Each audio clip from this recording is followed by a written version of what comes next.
কৃষ্ণ বাসুদেবায় হরয়ে পরমাত্মনে প্রণতক্লেশনাশায় গোবিন্দায় নমো নমঃ। জয় রাধা গোবিন্দের জয়। নমস্কার বন্ধুরা, আমাদের এই চ্যানেলের পক্ষ থেকে আপনাদের সকলকে স্বাগতম জানাই। আশা করছি আপনারা সকলে মূলত ঈশ্বরের কৃপায় ভালো আছেন এবং সুস্থ আছেন।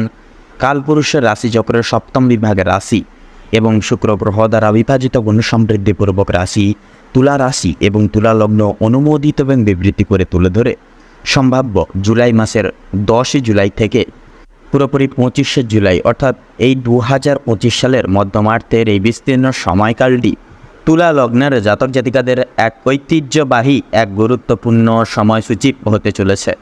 কারণ এই সময়ে তুলা রাশির আধারে বিভিন্ন গ্রহ নক্ষত্রের গোচর এবং পরিমিলন কিন্তু ঠিক এই সময়ের পরিপ্রেক্ষিতে লক্ষ্য করা যাবে, যার কারণে শুধুই যে জীবনে দুর্ভিক্ষ ছাড়া আর কিছুই দেখা দিচ্ছিল না। যখনই যাচ্ছেন যে কাজেই যাচ্ছেন, সংকট ছাড়া বাধা বিপত্তি ছাড়া আর কিছুই পাচ্ছেন না, সফলতা একেবারেই নেই। তো এইরকম একটা অবস্থান দূরীভূত হবে। এবার থেকে প্রত্যেকটা ক্ষেত্রে আপনারা সামঞ্জস্যবাহী হয়ে চলতে পারবেন। সেক্ষেত্রে আপনাদের ক্ষেত্রে এই যে 10 জুলাই থেকে বিস্তীর্ণ 25 জুলাই এই সময়কালটা মিশ্র ফলদায়ক এক সময়কাল হতে চলেছে।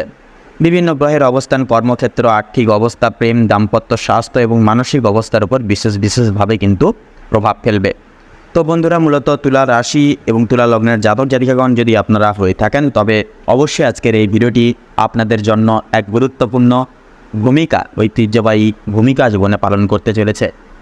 তো তাছাড়াও বন্ধুরা, আজকের এই ভিডিওটি অবশ্যই আপনাদের কাছে অনুরোধ করব যে সম্পূর্ণ ভিডিওটি কোনো প্রকার মূলত স্কিপ না করে পুরোপুরি দেখার চেষ্টা করুন।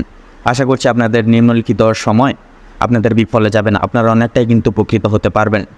সেক্ষেত্রে সম্পূর্ণভাবে ভিডিওটি দেখে ভালো লাগলে অবশ্যই একটি লাইক করবেন। কমেন্ট বক্সে অবশ্যই ভালোবেসে শ্রদ্ধা সহকারে জয় সবার বড় ঠাকুর শনিদেবের জয় অবশ্যই রেখে যাবেন। শনি মহারাজের কৃপা এবং আশীর্বাদের সম্ভারে জীবনে অর্থ কষ্টে দূর হবে, জীবনে সাফল্যের পথে অগ্রগামী হতে পারবেন।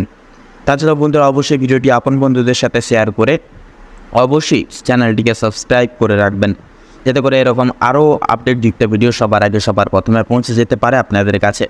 তো চলুন প্রথমেই আমরা জেনে নেব গ্রহগতির গোচর এবং অবস্থান সম্পর্কে তুলা লগ্ন অনুসারে। তো প্রথমেই বলি যে প্রথমেই থাকছে শুক্র। এই সময় শুক্র কর্কট রাশিতে অবস্থান করবে এবং 10ম স্থানে থাকবে তুলা রাশির জন্যে। এটি আপনাদের কর্মক্ষেত্রে কিছুটা জটিলতা আনতে পারে, বিশেষ করে যারা সৃজনশীল ক্ষেত্রে বা মিডিয়া সংক্রান্ত পেশায় যুক্ত রয়েছেন তাদের জন্য। তবে ধৈর্য ও কৌশল আপনাকে সফল করিয়ে তুলবে। সূর্য এবং বুধ, এই সময় সূর্য এবং বুধ একসাথে কর্কট রাশিতে অবস্থান করবে, যা 10ম ঘরে থাকায় কর্মজীবনে মান, সম্মান ও দায়িত্ব বাড়বে। তবে ঊর্ধ্বতন কর্তৃপক্ষের সঙ্গে যোগাযোগে সংযম রাখা একান্তই বাঞ্ছনীয় হবে। এবারে থাকছে মঙ্গল। এই সময় মঙ্গল সিংহ রাশিতে কিন্তু অবস্থান করবে এবং একাদশ ঘরে থাকবে, যা বন্ধুবান্ধব, লাভ ও আকাঙ্ক্ষার ঘর। এই অবস্থান আর্থিক লাভ ও নতুন সুযোগ কিন্তু বয়ে নিয়ে আসতে পারে জীবনে। তো শনি কিন্তু থাকছে এবারে বক্রগামী অবস্থায়। তো শনি বক্রগতিতে মকর রাশিতে 4র্থ ঘরে অবস্থান করবে। এটি পারিবারিক বিষয়ে আপনাদের কিছুটা চাপ বা পুরনো ঝামেলা আবার মাথাচাড়া দিতেও বা দিয়ে উঠতে পারে। বাড়ির মেরামত, গাড়ি সংক্রান্ত খরচ বা পরিবারের কারো স্বাস্থ্যের প্রতি নজর দিতে গিয়ে। তো পাশাপাশি রাহু এবং কেতুর প্রভাব কিন্তু মেষে এবং কেতু তুলায় অবস্থান করছে, অর্থাৎ আপনাদের ক্ষেত্রে তুলা রাশিতে কেতু অবস্থান করবে এবং রাহু কিন্তু পুরো মেষ রাশিতে থাকবে। কেতু নিজের রাশিতে থাকার কারণে আত্মবিশ্লেষণের সুযোগ এনে দেবে, কিন্তু মানসিক অস্থিরতা এবং দ্বিধা বৃদ্ধি করতে পারে। পাশাপাশি বিশেষ করে সম্পর্ক ও আত্মপরিচয় নিয়ে কিছুটা দ্বন্দ্ব কিন্তু দেখা যেতে পারে। তো চলুন আরও বিস্তারিতভাবে জানবো তুলা লগ্ন অনুসারে প্রত্যেকটা বিষয়। তো কর্মজীবন এবং ব্যবসায়িক জীবনে যদি কথা বলা হয়, এই সময় কর্মজীবনে কিছুটা মিশ্র ফল পাওয়া যেতে পারে। 10ম ঘরে সূর্য ও বুধের অবস্থান উচ্চপদস্থ ব্যক্তিদের সঙ্গে মেলামেশায় সুযোগদের সৃষ্টি করবে। তবে অহং বা অতিরিক্ত আত্মবিশ্বাস ক্ষতির কারণ হয়ে দাঁড়াতে পারে। যারা সরকারি চাকরি বা প্রশাসনিক পদে রয়েছেন তাদের জন্য এটি দায়িত্বপূর্ণ সময় হবে। যারা ব্যবসা করছেন তাদের ক্ষেত্রে বলি, নতুন বিনিয়োগ থেকে কিছু লাভ হতে পারে। দ্বিতীয়ত বিদেশ সংযোগ বা অনলাইন ব্যবসায় অগ্রগতি দেখা যাবে।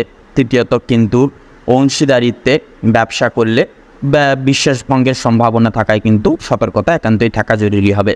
তবে আর্থিক অবস্থার কথা যদি বলা হয়, তো মঙ্গল একাদশ ঘরে থাকায় আর্থিক দিক থেকে কিছুটা উন্নত হবে, উন্নতি ফল পাবেন। পাওনা অর্থ ফেরত পাওয়া বা পুরনো বিনিয়োগ থেকে লাভের আশা করা যায়। তবে চতুর্থ ঘরে শনি থাকায় কিছু হঠাৎ পারিবারিক খরচ বা স্থাবর সম্পত্তির পেছনে ব্যয় দেখা যেতে পারে। যারা ঋণের বোঝায় আছেন তাদের জন্য এই সময় কিছুটা চাপ সৃষ্টি করতে পারে। তো এবারে ভালোবাসা এবং দাম্পত্য জীবনের ক্ষেত্রে যদি কথা বলা হয়, এই সময় প্রেম ও সম্পর্কের ক্ষেত্রে কিছুটা চ্যালেঞ্জ আসতে পারে। যারা অবিবাহিত জাতক জাতিকাগণ রয়েছেন তাদের কারো সঙ্গে পরিচয় নতুনভাবে হতে পারে, তবে সম্পর্ক গড়ার ক্ষেত্রে ধৈর্য ও সতর্কতা একান্তই জরুরি হবে। কেতুর প্রভাব সম্পর্কের মধ্যে বিভ্রান্তি বা অবিশ্বাসের পরিস্থিতি তৈরি করতে পারে, একান্তই সাবধান থাকবেন। বিবাহিতদের জন্য পারস্পরিক বোঝাপড়ার অভাব দেখা যেতে পারে, কর্মজীবনের চাপে দাম্পত্যের দূরত্ব তৈরি হতে পারে বা সৃষ্টি হতে পারে। তো সেক্ষেত্রে একে অপরের অনুভূতির প্রতি সহানুভূতিশীল হয়ে চলা কিন্তু জরুরি হবে এই সময়ের প্রেক্ষাপটে। এবারে মানসিক অবস্থা এবং আত্মবিশ্বাসের বিষয়ে যদি কথা বলা হয়, কেতুর রাশিতে অবস্থান আপনাকে আধ্যাত্মিক দিকে টেনে নিতে পারে। কিছুটা আত্মবিশ্লেষণ, মানসিক দ্বন্দ্ব এবং আত্মবিশ্বাসে ঘাটতির অনুভূতিও কিন্তু মাঝে সাঝে আসতে পারে।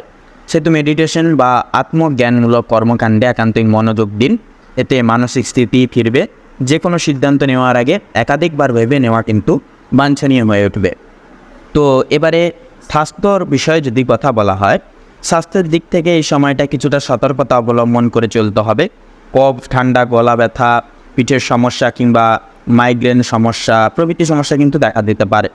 যাদের আগে থেকেই গ্যাস্ট্রিক বা হজমজনিত সমস্যা রয়েছে তাদের জন্য এই সময় আরও সাবধান বেশিরভাগ ক্ষেত্রে হয়ে চলা উচিত। পাশাপাশি বেশি স্ট্রেস, অনিদ্রা শরীরের ওপর নেতিবাচক প্রভাব ফেলতে পারে, সেহেতু যোগব্যায়াম ও পরিমিত ঘুম অনুকূল হবে এমত অবস্থায়। তো মোটামুটি পারিবারিক জীবনেও কিন্তু বিস্তীর্ণ সময়কাল অনেকটা সুযোগ আনবে। পিতামাতার সঙ্গে আপনাদের সংযোগ স্থাপন, উৎপত্তি, আপনাদের ভূমিকা হবে অন্যতম। পারিবারিক প্রত্যেকটা কৃতিত্ব বোধ, প্রত্যেকটা দায় দায়িত্বভার আপনারা কিন্তু সময় সাপেক্ষে নির্ধারিত করে চলতে পারবেন। তবে অভিনব কায়দা কৌশল এবং পরিণত অবস্থায় স্টেপ নিয়ে চলা, আগে থেকে তৈরি হয়ে থাকা, এগুলি কিন্তু জীবন অনেকটাই কিন্তু এগিয়ে নিয়ে যাবে আপনাদেরকে। অবশ্যই এগুলি অবলম্বন করে চলুন, জীবনে অনেকটাই সফল পাবেন। এবার শিক্ষার্থীদের ক্ষেত্রে যদি কথা বলা হয়, শিক্ষার্থীরা কিন্তু একাধিক দিক থেকে, অর্থাৎ উচ্চপদস্থের শিক্ষার্থীরা একাধিক দিক থেকে কিন্তু বিচ্যুত হয়ে পড়তে পারেন। কারণ এই সময়টা কিন্তু অনেকটাই চাপগ্রস্ত হবে এবং মানসিক ভারসাম্য কিন্তু হারিয়ে ফেলার অনেকটাই কিন্তু আশঙ্কা রয়েছে।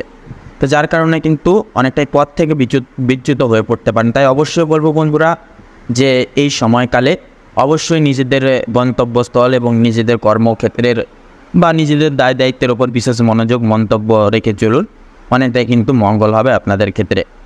তো মূলত বন্ধুরা সারসংক্ষেপে যদি বলা হয় তাহলে বলা যেতে পারে যে এই সময়টা তুলা লগ্নের জাতক জাতিকাদের জন্য ব্যস্ততা কিংবা চ্যালেঞ্জিং হলেও সম্ভাবনাময়। কর্মক্ষেত্রে প্রচেষ্টা ও সততার পুরস্কার পাওয়া যাবে। তবে সম্পর্ক, পরিবার ও মানসিক স্বাস্থ্যের দিকে বিশেষ মনোযোগ দেওয়া একান্তই জরুরি হবে। পরিকল্পিত এবং ধৈর্যশীল পদক্ষেপ আপনাকে সফল করে তুলবে প্রত্যেকটা দিক জুড়ে। তো মূলত বন্ধুরা এই গঠনগত সময়কালটিকে বিবৃতি এবং ভিত্তি করে তুলে ধরে তো যে গ্রহগতির গোচর এবং অবিচ্ছেদ্য যে মিলন লক্ষ্য করা যাচ্ছে আপনাদের ক্ষেত্রে, মূলত বিচার বিবেচনা করে যদি শুভ সংখ্যা বলা হয় তাহলে হবে 20 থেকে পুরোপুরি 29-এর মধ্যে সংখ্যাগুলি। শুভ দিক হবে দক্ষিণ এবং পূর্ব। শুভ রং হবে খয়েরি এবং সাদা। শুভ রত্ন হবে শ্বেত প্রবাল এবং লাল। তো বন্ধুরা আজকের ভিডিওটি এই অবধি। আশা করছি আপনারা অনেকটাই উপকৃত হতে পেরেছেন, অনেকটাই অজানা বিষয় আপনারা জানতে পেরেছেন, কিছুটা হলেও উপকৃত হতে পেরেছেন। সেক্ষেত্রে বন্ধুরা ভিডিওটি ভালো লাগলে অবশ্যই একটি লাইক করবেন। কমেন্ট বক্সে অবশ্যই হর হর মহাদেব, জয় শ্রী শনি মহারাজের জয় অবশ্যই ভালোবেসে লিখে যাবেন। আপনাদের সকল মনের কামনা বাসনা বিশ্বাস রাখুন একান্তই পূর্ণ হবে।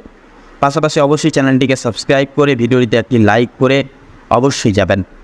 বন্ধুরা আপনারা সকালে ভালো থাকুন, সুস্থ থাকুন, সতর্ক থাকুন। প্রত্যেকটা দিন, প্রত্যেকটা মুহূর্ত ভগবানের ঈশ্বরের কৃপায় ভালোভাবে মনান্বিতভাবে কাটুক।